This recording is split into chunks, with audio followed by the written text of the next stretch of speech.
Beberapa saat menunggu, Agni belum juga kembali. Hingga di titik bosannya Justin menunggu, lembaran uang tiba-tiba mendarat di pahanya. Dia mendongak dan melihat dengan jelas seorang pria dan wanita muda melewatinya seraya mengatupkan kedua telapak tangan. Kasihan ya, padahal tampan. Mungkin lumpuh, aku lihat dia sangat menyedihkan. Kita harus banyak bersyukur, sayang. Masih ada yang lebih sulit daripada kita. Suara itu terdengar samar di telinga Justin, meski mereka kian jauh. Sesaat kemudian dia baru sadar apa yang tengah terjadi padanya. Dia menatap lembaran uang berwarna ungu itu dengan tatapan tak percaya. "What? Maksud dua cecunguk itu aku pengemis?" tanya Justin pada diri sendiri. Kekesalan memenuhi rongga dadanya, dia berusaha berdiri dan memaki mereka. Sungguh, nasibnya benar-benar sial hari ini. Apa mungkin arwah Arga mulai balas dendam hingga Justin merasakan karma satu persatu? "Heh, ambil uang kalian, aku tidak butuh." "Woi, bajingan. Aku bahkan bisa membeli hidup kalian, setaan." Pekik Justin hingga tenggorokannya sakit. Demi apapun, dia marah luar biasa karena dianggap pengemis jalanan. Akan tetapi percuma, karena pada faktanya suara Justin kalah dengan berisiknya kendaraan. Dadanya masih kembang kempis, namun uang pemberian itu masih Justin genggam. Pelak. Apalagi?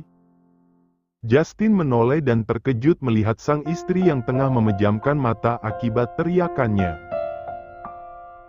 Wajah Justin sontak berubah, dia baru menyadari jika yang menepuk pundaknya adalah Agni. "Sayang, kenapa teriak-teriak?"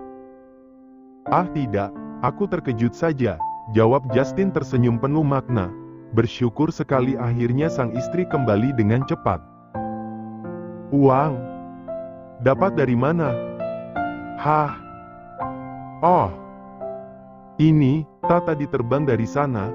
Aku tangkap siapa tahu pemiliknya sadar kalau uangnya jatuh," jawab Justin memilih jawaban yang sekiranya tidak akan membuatnya malu. "Oh, ya sudah simpan dulu sini. Aku ada sakunya, kamu tidak."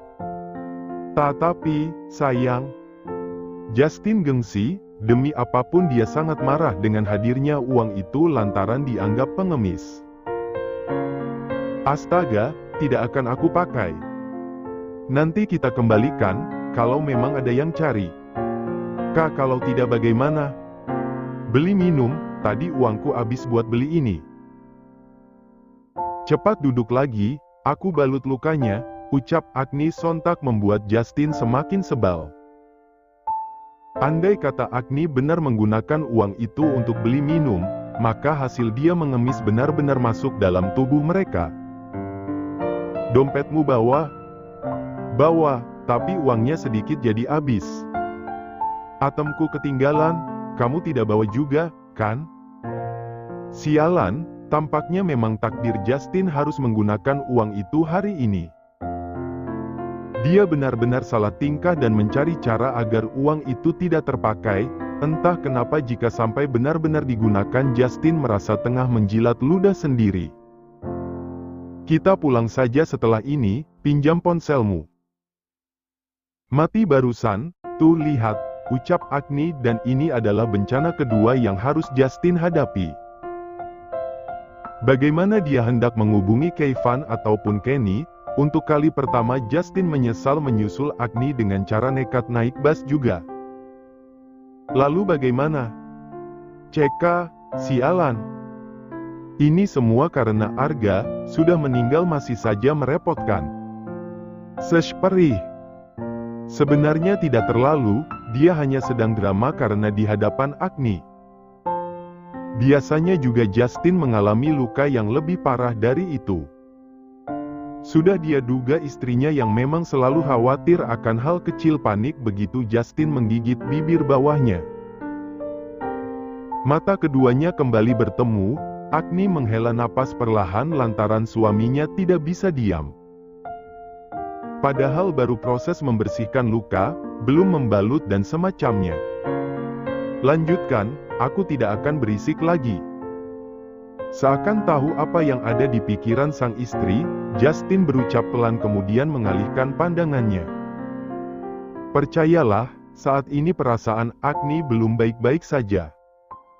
Kenapa juga Justin harus luka hingga membuatnya harus jadi perawat tiba-tiba?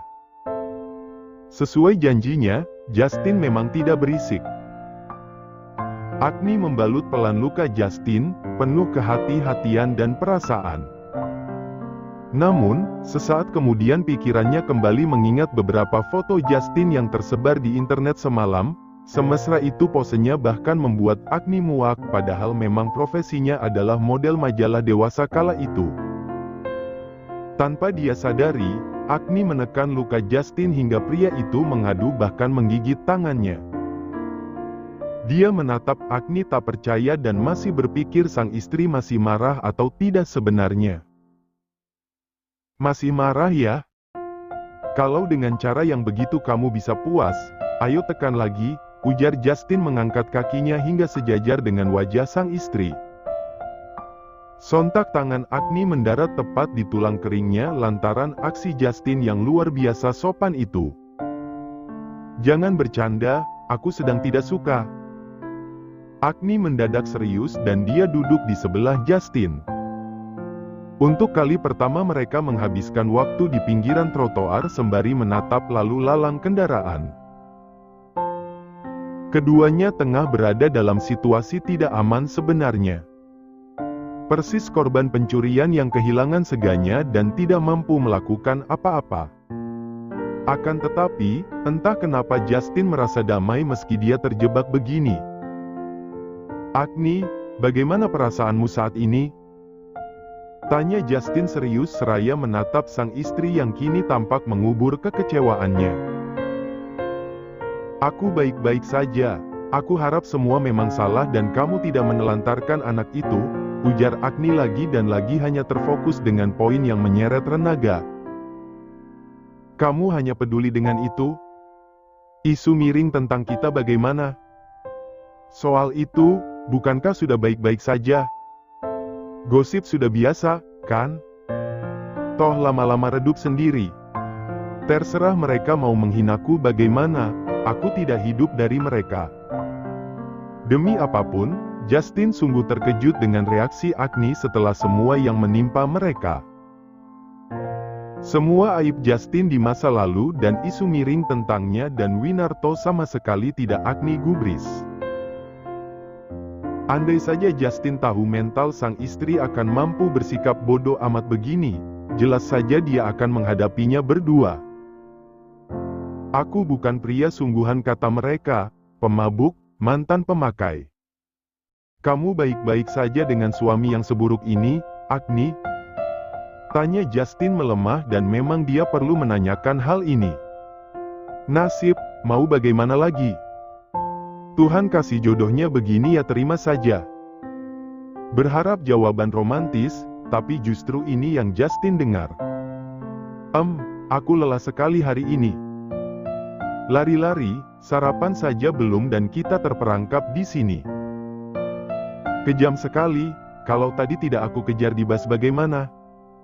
Apa kamu akan meninggalkan aku juga seperti mamaku?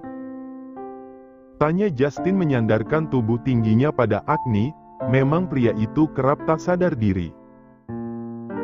Aku tidak akan pergi, sudah kukatakan tempatku kembali di sini. Tadi pagi aku hanya merindukan orang tuaku saja, ungkap Agni masih menempelkan jemarinya di dada Justin.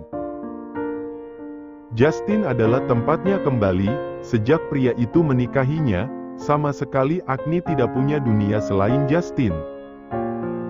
Karena itu, sekalipun dia kecewa setengah mati mengetahui Justin menelantarkan anaknya, Agni tidak punya rencana untuk meninggalkan Justin dalam hidupnya. Benarkah?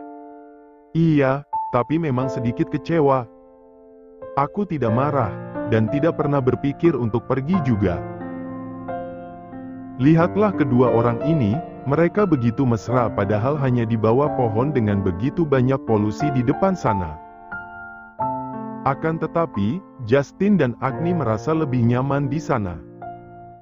Selain karena mereka tidak memegang uang untuk berdiam di restoran mahal, tempat ini belum pernah Justin rasakan sebelumnya. Maaf, sayang.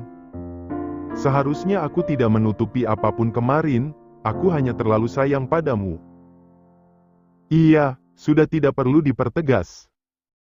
Agni paling tidak mampu jika Justin sudah bicara selembut itu. Apalagi didukung dengan wajah melas dan penampilan menyedihkan sang suami, hati Agni kian terkoyak rasanya. Oh iya, semalam kamu judi, kan? Hah? Kok tahu? Justin gelakpan, tanpa dia duga jika sang istri hanya pura-pura tidur. Penggakuan memalukan itu Agni dengar begitu nyata. Memang hobi ya? Tidak, aku sudah lama tidak berjudi.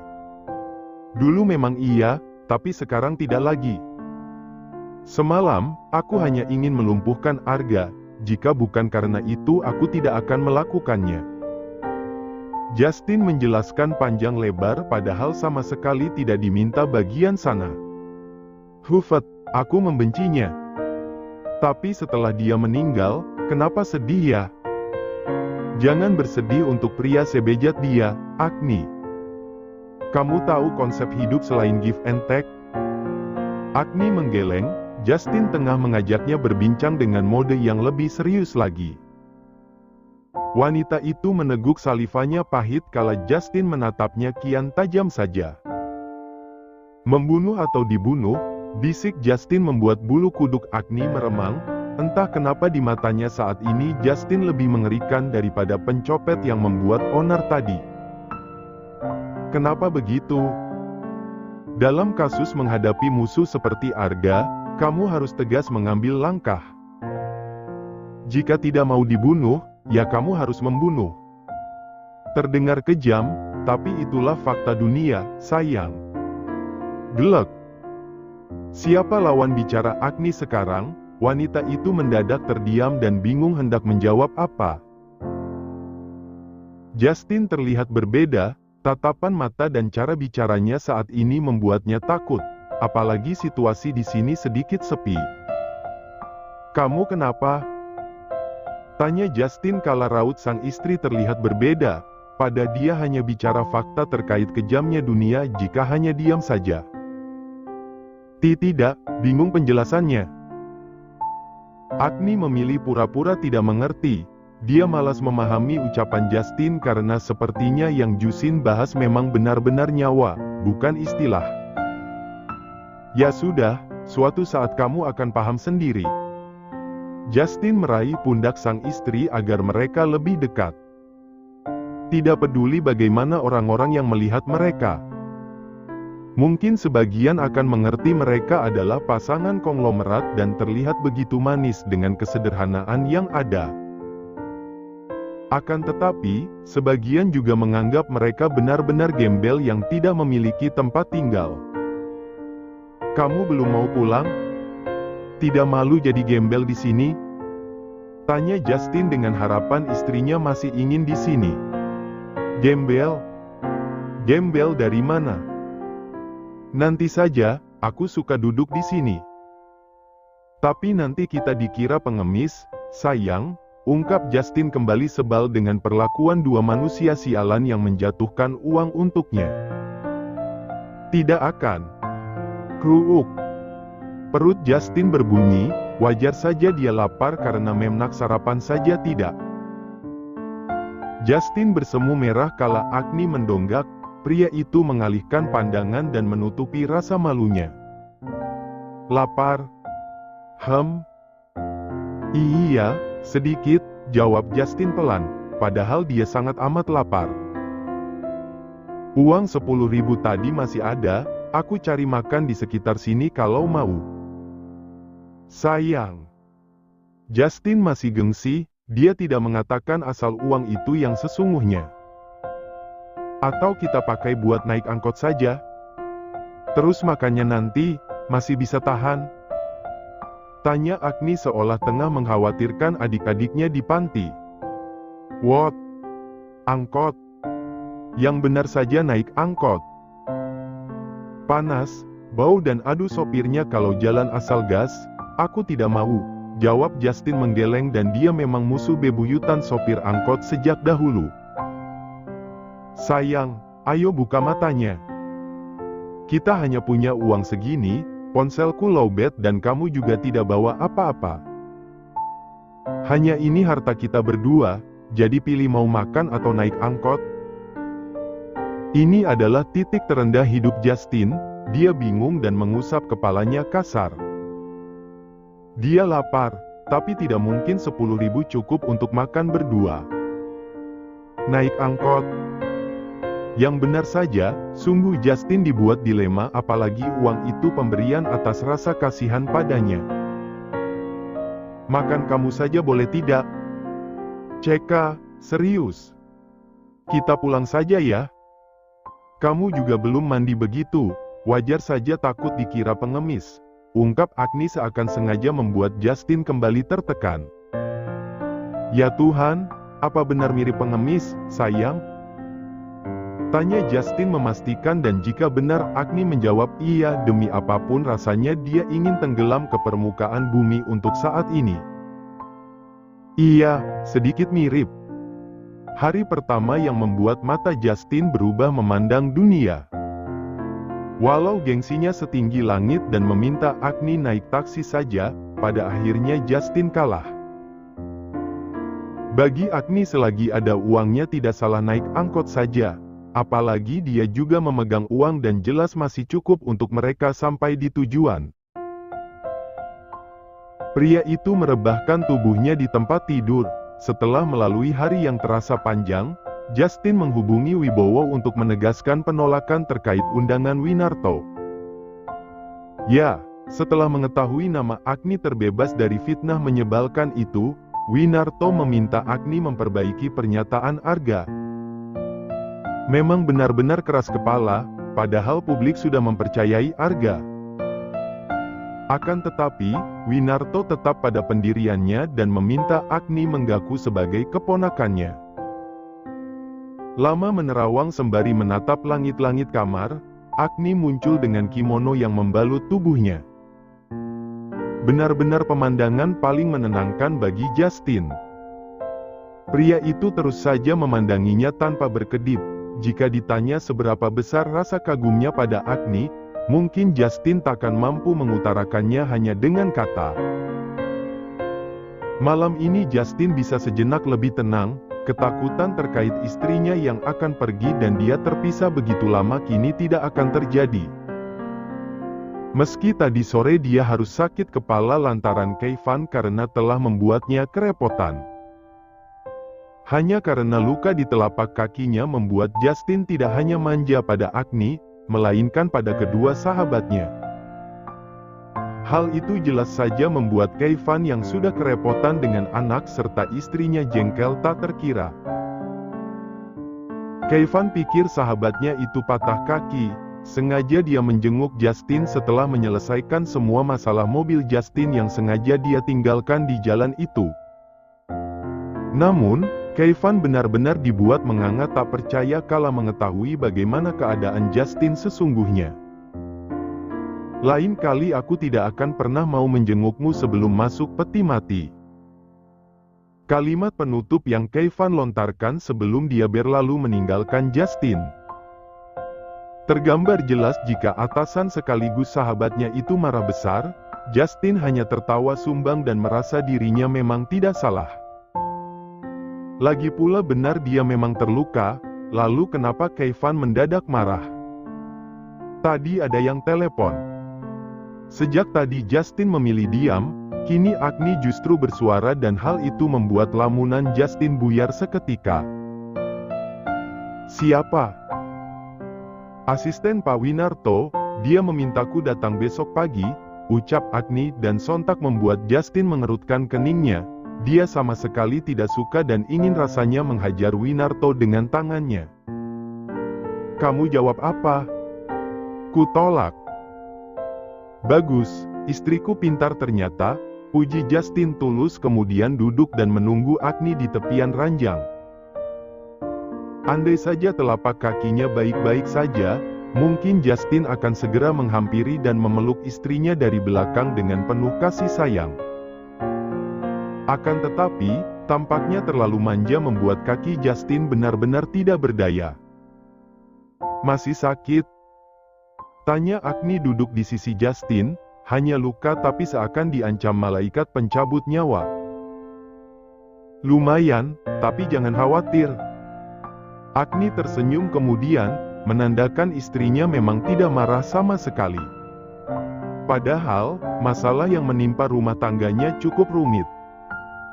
Andai saja bukan Agni yang jadi istrinya, mungkin Justin sudah kewalahan menghadapi ego sang istri. Besok, aku akan menemui Vanya. Kamu butuh kejelasan tentang hal itu, kan? Iya, bukan hanya aku. Tapi memang hak anak itu. Dan juga bukankah kamu ingin anak sejak lama? Tanya Agni menatap lekat mata pria itu, sebagaimana yang Agni ketahui bahwa Justin begitu menginginkan anak darinya. Namun, hingga saat ini dia belum merasakan tanda-tanda kehamilan seperti yang Mikaela katakan. Entah kenapa dia hanya khawatir tidak mampu membuat Justin bahagia dalam waktu dekat. Anak darimu, bukan wanita lain. Tidak ingin terjebak keraguan, keesokan harinya Justin mendatangi Vanya secara terang-terangan. Dia melakukan semua ini atas nama Agni, bukan secara pribadi. Istriku yang meminta, kau jangan terlalu percaya diri, ketus Justin bicara tanpa menatap Vanya. Wanita itu sedang berduka, kematian Arga tetap membuatnya terkejut. Sungguh, sama sekali dia tidak menduga jika Justin benar-benar membuat pria itu kehilangan nyawanya. Untuk apa? Sudah kukatakan dia anakku. Soal namanya akan aku hapus, Justin. Bukan soal itu. Sentak Justin membuat jantung Vanya berdegup tak karuan, pria ini tampaknya memang terlahir menakutkan. Istriku ingin kejelasan, dia ingin aku bertanggung jawab atas Renaga. Kau mau mengelak pakai cara apa? Wajahnya mirip denganku, tidak mungkin sperma Arga, kan? Memang sejak dahulu dia terbiasa frontal begitu. Vanya memejamkan mata lantaran Justin seakan tidak peduli sekalipun dia wanita. Jangan berteriak, Justin. Renaga masih tidur. Jangan menguji kesabaranku, kau tahu aku tidak sesabar itu. Baik, lakukan semaumu. Setelah itu, tidak perlu mengganggu kami. Sekalipun dia memang anakmu, aku masih mampu menghidupinya. Lihat, percaya diri sekali dia. Justin mengepalkan tangan melihat penuturan mantan istrinya. Wajah pucat, dan tubuh yang kurus kering begitu akan sebatas mana mampu mengurus anak, pikir Justin. Jadi benar dia anakku? Tanya Justin tanpa melepaskan Vanya dari tatapannya, kalimat Vanya barusan menciptakan kalimat tersirat.